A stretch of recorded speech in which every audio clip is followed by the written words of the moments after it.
Hello class, and welcome to today's lesson where we continue to explore the human body systems. Consider the following. Remember, we previously learned about the muscular system, the skeletal system, and the nervous system, but let's put them all together now. Over the next few slides, you observe several demonstrations of household items. Pay close attention to the items, their movement, and characteristics about them, as you will have to answer some questions after each demonstration. Go ahead and have your Google form ready to go and be prepared to pause this video to answer questions.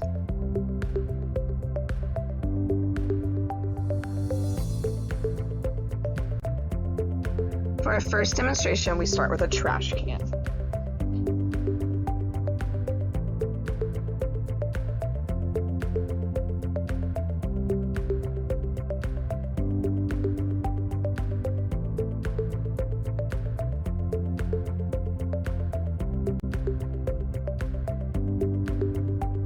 And next we have a book.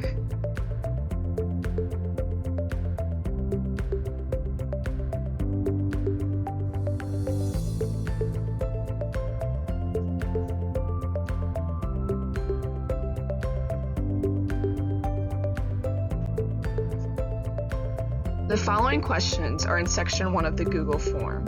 You'll need to pause the video, but you may rewind as needed, but do not go past this point until you have answered the questions.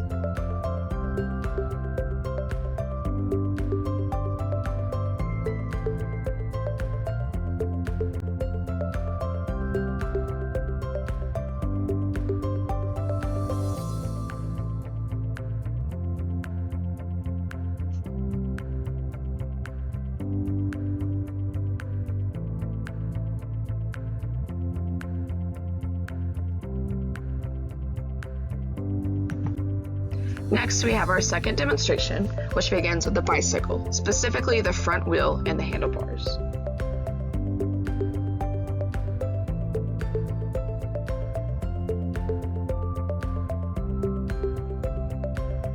And next, we have a commercial sink faucet. Pay close attention to these items.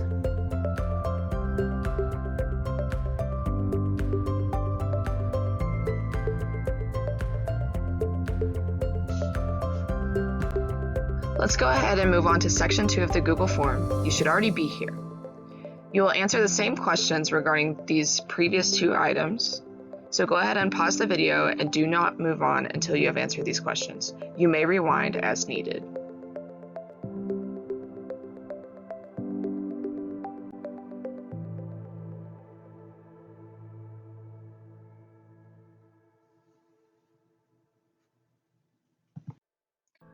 Our last demonstration begins with a tripod.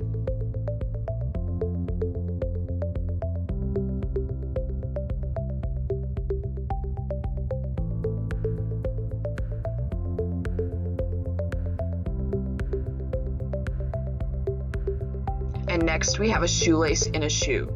Notice here, these items are very different from one another.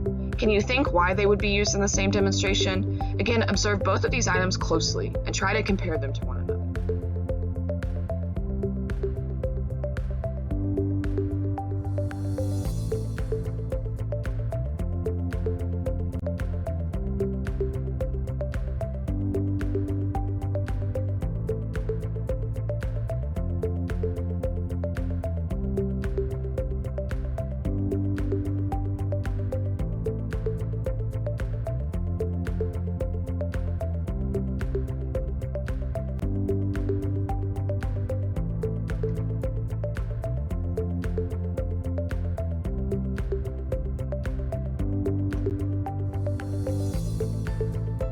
Go ahead and answer these same questions in section 3 of your Google form about these 2 items. Go ahead and pause the video and do not continue until you have completed this step. You may rewind as needed.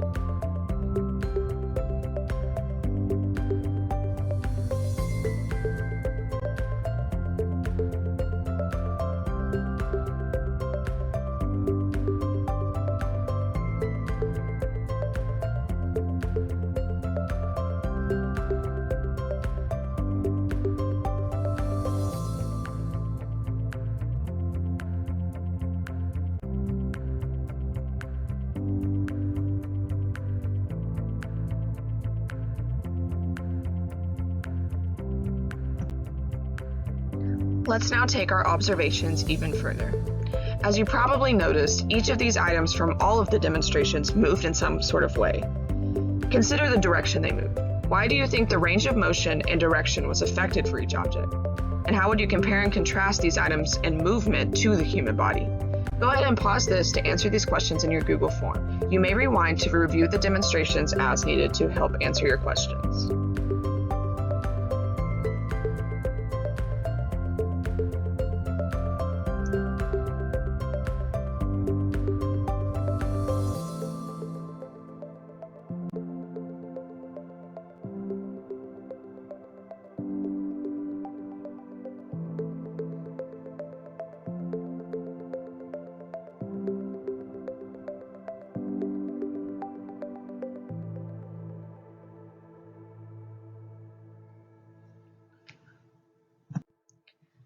In light of today's lesson, here's a funny for your funny bone. Be sure you have completed all questions up to this point before you move on to the next part of the lesson.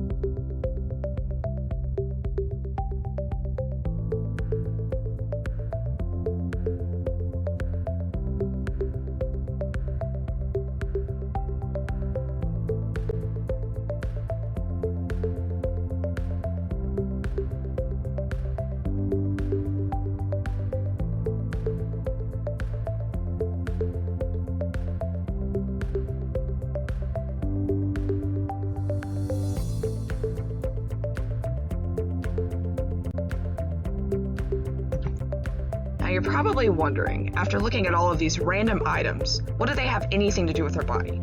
These items have more similarity to us than you think. These items relate to the body because they represent our joints, the internal and external forces that cause our joints to move, and the supporting parts of those joints to allow them to extend and retract to a certain point. So let's go ahead and review these demonstrations again. We started with the trash can and the book. Both of these items have hinges. Hinges allow up to 180 degrees of motion, and we will refer to these as a hinge joint. Notice the trash can lid can only go to a certain point along the hinge.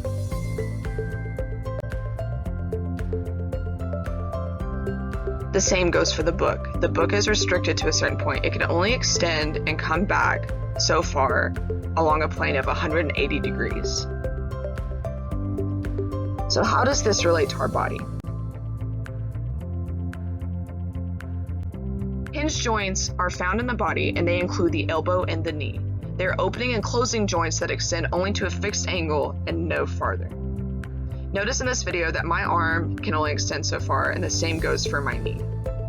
Go ahead and practice with your hinge joints, and please do not extend them further than 180 degrees.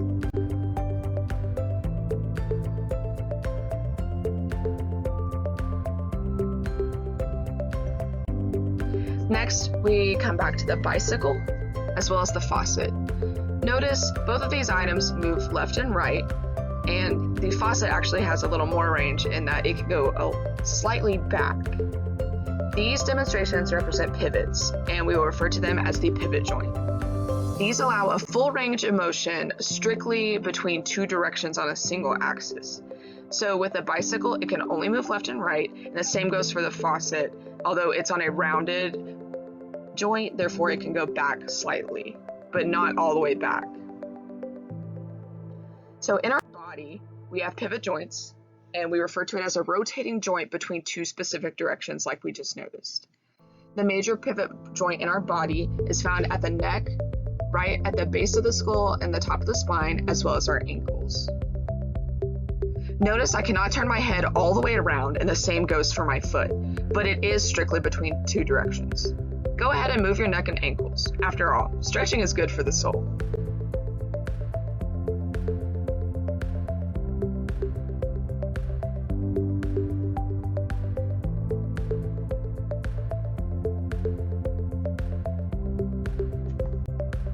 Last, we have demonstration number 3 with the tripod and the shoelace. Remember how I said these were very different from each other? Notice how they're moving. They have a full range of motion, circular, forward, backwards, left, and right. These are representing a ball and socket joint. The ball and socket joint provides the greatest range of motion in our body and in day-to-day life items as such. Remember how I said these were different? They're not as different as you may think. While the tripod is a true ball and socket joint, the shoelace is somewhat of the same representation. The hole of the shoe is the socket, and it provides the lace, or the ball, a full 360-degree range of motion, just like we see here in the tripod. With this, the lace doesn't fall, and it can only move in a certain direction. That is why we chose to use this. So in our body, we see ball and socket joints. It's a joint that rotates in a complete circle with complementary shaped parts, a ball inside a socket, as the name suggests. Specifically at the shoulder and the hip is where you find these joints. Notice I can move my arm and legs back and forth, up and down and around. The ball and socket allows for many directions, as the pivot joint did not.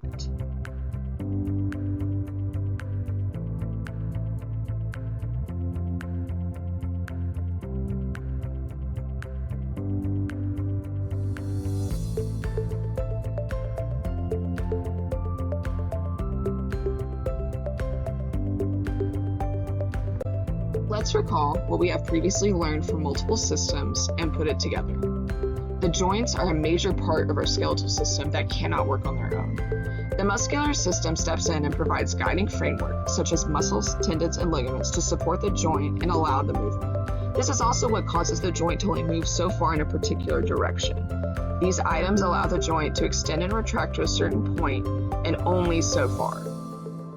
Lastly, our joints do not move by themselves. Our nervous system sends impulses through our body, alerting our brains to make us move. With all of these combined, our body truly performs some complex things that feel so easy to us. We don't even have to think about moving our muscles or extending our joints. Our body does all the work for us.